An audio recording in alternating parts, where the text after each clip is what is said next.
Well, in honor of today's summit here in Helsinki, the New York Times, a newspaper in the United States, released a cartoon portraying President Trump and Vladimir Putin as gay lovers.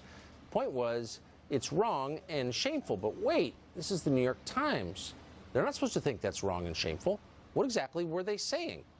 Joining us now is journalist Chadwick Moore, who we hope can sort this out for us. So they're using, Chadwick, the New York Times is using the suggestion of a gay relationship between these two as an attack on them.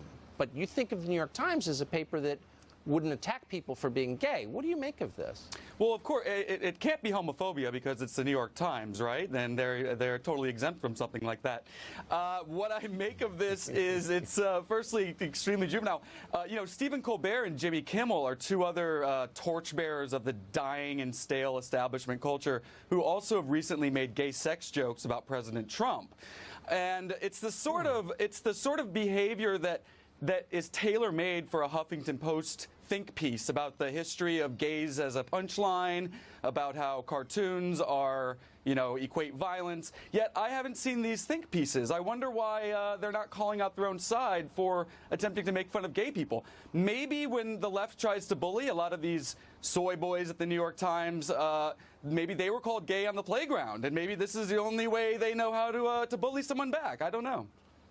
But wait a second, aren't there all these highly funded groups in Washington that exist to stop this kind of stereotyping and sexual identity-based attacks on people? Where are they? I haven't seen any statements from them today. That is a really wonderful question. There's an organization called GLAAD that was formed only to combat negative images of gay people in the media. GLAAD certainly come after me as a gay person plenty of times. I guess I'm a negative image of gay person in the media. But I haven't seen them going after this cartoon. I haven't seen them going after any left-wing celebrities who've made these crude homophobic jokes.